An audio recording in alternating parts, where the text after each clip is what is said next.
Welcome back to the Capture Your Confidence podcast. We are here with a dear friend of mine and a woman that I think really subliminally builds women's confidence without even realizing that she does it.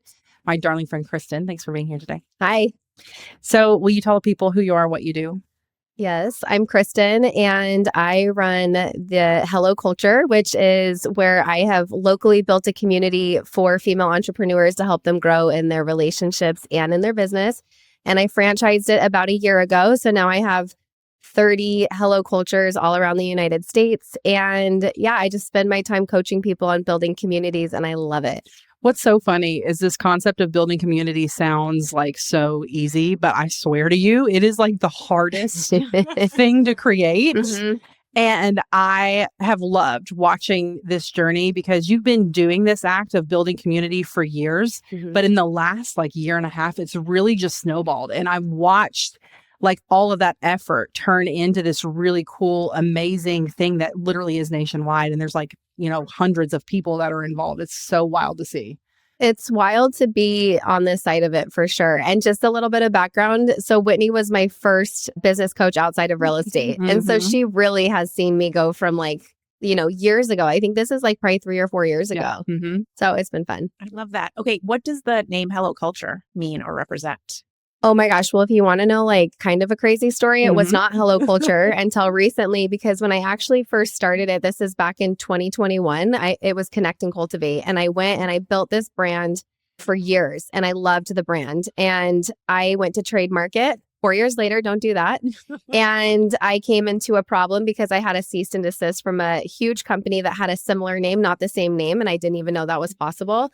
And we had a super similar looking brand, which I didn't even know they existed. And my marketing person who made my brand, it just looked alike.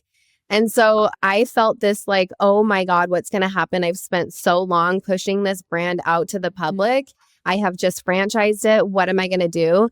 And so I was it's going to be fine. I'm just going to completely rebrand. I'm going to make this big thing about it. And I did. So I was looking up all these different names, and I just love the word hello because I really think it's the entry into so much good things that can come after that. And so came up with the Hello Culture and was able to trademark it and completely rolled that out. And it was so cool because it was just so much buzz behind the name that I didn't see coming. And now that I'm on the other side, I freaking love the name. Yeah. Mm-hmm. So much more than Connect and Cultivate. Yeah. You know, what's funny too is that for years, you've always her handle has been, hey, Kristen Cantrell. And so this concept of hello, this concept of just introducing yourself is synonymous with who you are in your communities. Mm-hmm.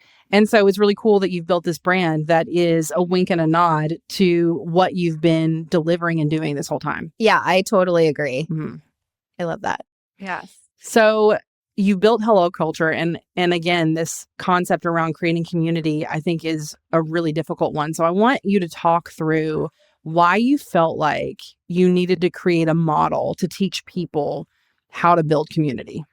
So I would love to tell you that I had this plan to do that, but a lot of what I do happens because I'm just listening to people all the time. So even why I started Connect and Cultivate was just listening and seeing a need for that space. But what happened was I have a podcast called Moms in Real Estate I've had for 9 years, and I have a big Facebook community for moms in real estate. So every week I would show up and I would interview these moms all across the United States, and they would tell me, after we were off our podcast, they were like, I just love what you're doing with Connect and Cultivate. I wish there was one in my city. And I would just be like, oh, that sucks. There's not, And I would move forward. And then in November of 2023, my friend Randy, who lives in Reno, Nevada, was like, hey, what if I took Connect and Cultivate to Reno? I'm like, tell me what that looks like to you. I'm totally open to hearing what that looks like. And she's like, franchise it. I want the brand. I want the marketing. She starts listing it off and I was like, okay, I can build that. So I literally just created this business in a box. And so that's why I did it, was there was a need for it. And I was hearing it over and over.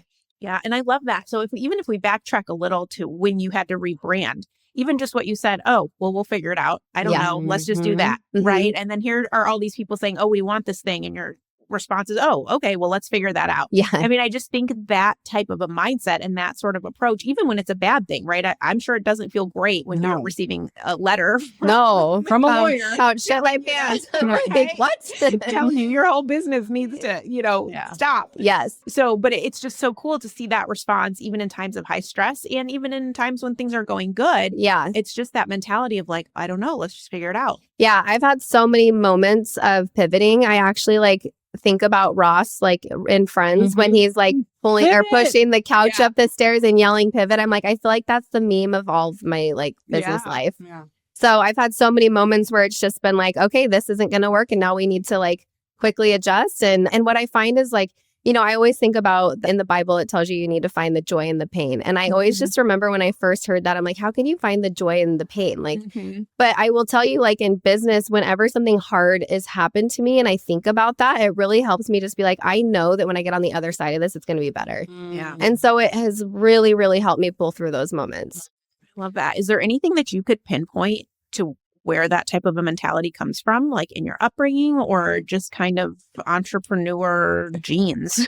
I'm not sure. My dad is a worker, definitely has just really told me I can do anything I want to and has always instilled really great work ethic in me I've had a job since I was 15. Yeah. So I really just think getting through and working my butt off and getting through it is what I've been doing. I don't know. Yeah. And I think there is this through line thread with confidence and grit. When you're willing to put in the hard work, that I think is it's the reps of putting in that hard work that builds that confidence. But you've had proof over and over again in every iteration of your business and everything that you've done. If I just stick to this and I am nimble, I'll pivot. But if I stick to the end goal and the mission, I will get there because I know no one's going to outwork me. No one's going to make me think I don't have what it takes because I'll figure out a way. Yeah, I totally agree with that. And I tell my girls, everything big starts small. And somebody said that to me years ago. And I'm like, it's so true in everything I've ever done, especially being somebody that puts on events for the last decade.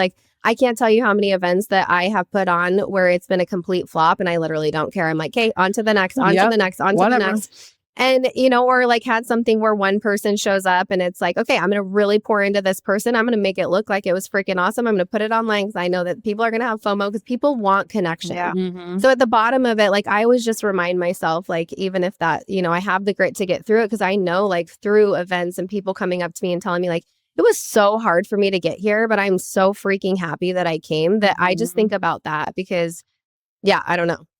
When you think about, we touched on this earlier about how hard it is to build community. It's this idea that everyone's like, oh, how hard could it be? But then the act of building community is really hard. I actually think confidence plays a really big role in that because it takes a lot of confidence to introduce yourself to someone that you don't know or to host an event not knowing if anyone's going to show up or to step out and ask someone to sponsor an event. I mean, there's all these components to your business model that require an act of faith in yourself to pull things off.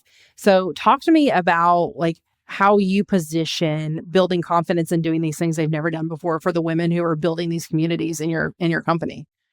Yeah, I think that just going about it, when I'm in a room and I'm trying to make a connection with somebody, I never have a dollar sign over their head. So I just remind people, you are literally just trying to be interested in somebody, not interesting. And there's so much opportunity in that. So if they can just go into every room and be really intentional and even making coffee dates, the way that they show up on social media and do those things, it will compound if you are consistent with it. For sure. And I think you'll be amazed at how well it's received when you show up sincerely just wanting to connect with someone. Yeah, at the end of the day, I don't care if if I'm not in business with them or if I don't make money off of them. I'm actually really interested in whatever they're talking about. So that has really, really served me well. And I think it's just going to so many networking events when I first got into the real estate industry where I would leave and I'd be like, I just feel like I need to take a shower. That was gross. I felt like the minute someone realized that I was not a transaction for them, they were glossed over, ready to find the next person. And I never wanted to make anyone feel that way. Yeah. Can you talk a little bit about your time in real estate and what led to the pivot? The pivot out of real estate. I'm still in real estate. Or the pivot to also create the Hello culture. Yeah. So I've been in real estate for a decade. And when I first got in, I actually had gotten in as a recruiter. So my job was recruiting and retention. And so I was told like, hey, print a brokerage list and go down it and call and use this script. And I hated it. I was like, this freaking sucks. But I was like, okay, this is my job. I have to do it. How am I going to attract real estate agents to come work here? And once they get here, how am I going to make sure they want to stay here? So I started the podcast Moms in Real Estate as a way for me to build a relationship with moms in real estate because I was a new mom. And it really, really was a light bulb moment for me that I am in control of how I attract people. And then once they came, it was really easy because I love culture. I loved creating events. So I would do like bunko and backpacks. I would do game show CE classes. I would do wine parties. I would do everything and just bring people in. And they always felt like they were a part of something. So that was my entry into real estate. And then when they closed their brokerage down and moved to eXp Realty, I had to kind of make a decision like, oh my gosh, what's this going to look like for me? I have to start my own business and I do not want to sell real estate. But I've been in the industry for 5 years and I kind of understood what my value was. So I went and I actually asked my real estate community, why do you want to work with me? Like, what's my value? And all of them said consistent things about community and bringing people together. So that's when I started Connect and Cultivate. And it was to initially attract real estate agents. Interesting. Mm-hmm. I love that. And so she still does this, but with a different brokerage. So actually, this is a really good like confidence conversation because, you know, things were kind of shifting for you inside of the business and you had an opportunity to leave the brokerage that you were at and go to a different one, but you had a huge team that you had to think about. Mm-hmm. Like, if I leave, are they going to come with me? Like, so can you talk to me about the confidence of making a really big pivot in your real estate career and like the decision to go with a different brokerage? Yeah, that was really hard because I had built an organization of 350 agents at one time nationwide. And at the time when I was introduced to the brokerage reel, I was really at this position where I was uninterested in eXp Realty at that point. I had put it on the back burner. I was at 250 agents and I was building Hello Culture, Connect and Cultivate at the time. And it was just something that was kind of there. And I wasn't in alignment with it and I didn't realize it. Mm-hmm. When I looked at Real Broker and saw like everything they were about, their culture, they were, you know, their whole thing was work hard, be kind. And it just felt like, oh my gosh, that is so much more in alignment with what I'm building. The more I dove into it, I would go, okay, obviously I really like this, but what about my team leaders? What about my solo high producing agents? What about my new agents? Is this what's best for them? And I just put that hat on each time I listened to it. And every time the answer was, yes, this is better for me. This is better for them. And so I had to go to as many as I could and tell them. And what was really cool is like the majority of them followed me. Mm-hmm. And that was really, really awesome to see. And the other thing that opened up when I moved was all these people that I had been in community with and didn't care if they joined me at eXp or not. They were like, oh my gosh, I've always wanted to work with you. I just didn't want to work with you because you were at that brokerage. Wow. And I was like, whoa, like this is really cool. So it just opened up like all these other opportunities for me. And how cool that it solidified the thing that you were great at. Like, if everyone was telling you you're so great at building community, and then you built this like second arm of your business, which was focused on building community, and then you left and it was like, oh yeah, it actually works. They actually do see me in this spot because they're all coming with me. Yeah. And building community, I think, is something that's very natural for me. So it was really hard for me to understand that I could actually create a business out of it for a very long time. Can you give the people listening advice on what they can do to start building community in their own businesses or in their own like corporate careers if they're hungry for that connection and they want to be a connector and a convener? Yeah, I think one of my friends actually says like you should basically like go like treat it like a buffet, like go to a bunch of different communities, like see where you fit in. And you might fit into multiple ones, but don't just go and sit in the corner for God's sakes. Like go with intention and like go and introduce yourself and learn about people and like see which one feels really good to you. When you find that one, just consistently show up and ask how you can really like plug in. Can you teach? And you've been a great example of that, along with like a ton of people in my community. Like once they come in, they're like in. People know them. They get so much business, not because they're sitting there like pitching themselves. They're just like, how do I show up and provide value in here? And all of a sudden, everybody wants to work with them with whatever field they're in. How would you describe your own personal tight-knit friend group? Because I think that's such an interesting thing when, I think about this with our friend Kim a lot, who talks a lot about community, and she's very active. And, I try to be active in a lot of different things. But really, when it comes down to it, there's like 4 people that I like really want to like go through the really deep, hard stuff with. But I don't think that takes away from the community that you build. But I just think it's such an interesting kind of juxtaposition that you can be really active and know a lot of people and be a really great leader and collaborator and friend to so many people. But like, what is your actual, like, when stuff gets, when you got to make some phone calls and like get some feedback, like what does your core friend group look like? I feel so blessed because I have such freaking awesome friends. Like, I know that if I'm struggling in regardless what subject, this could be my business, my marriage, my kids, my faith, anything, I know in multiple, and I've been very intentional with making sure I have multiple people to call in each of those struggles. But yeah, I mean, I still have some of the same friends for 25 years. Yeah. Some, like, I feel like 25 is probably like the highest number, but we're just tight. And I think that we've had like battles, but we're always like, we have like a safe space to like talk through any of our disagreements but I feel like it's a really, really good group where our kids are all friends and we go on vacations together. And I feel like it's a decent amount of people too. Yeah. What's been really fun is like through building business, like my business friends have become like my life friends too. So, and then I integrate them with my old friends and they get along great. So, and I can attest to this. I mean, I've been fortunate enough to be able to see behind the scenes, like Kristen's deep friendship group, and they roll deep, and B, they are obsessed with each other. And it is very adorable to witness. Like, it's so cool to watch other friend groups that look like ours, but they're like their own little pocket of people too. It's like, I feel like I'm watching a show of like what our life looks like. And it's like, you guys, it's really sweet.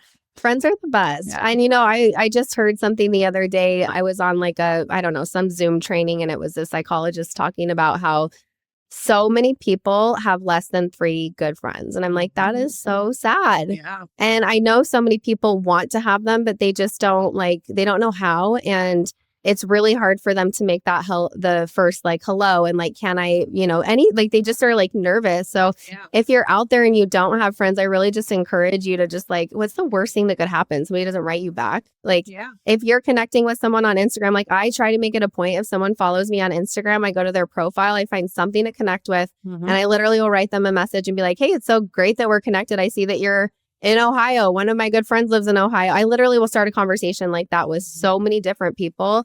And it's actually how I've met a ton of friends. And it's been so cool to watch you do this like in real time and do it with such sincerity and like such a genuine, pure heart of like just wanting to be a resource and a connector for people. So thanks for always being such a great example. Yeah, you got it. So where can the people find you and learn more about what you do? I would say I live on Instagram. So hey, Kristen Cantrell would be the best way. Awesome. Thank you so much for being here. And you're going to have to tune into Moms in Real Estate to hear part 2 of our chat. Yes. Talk to you guys soon.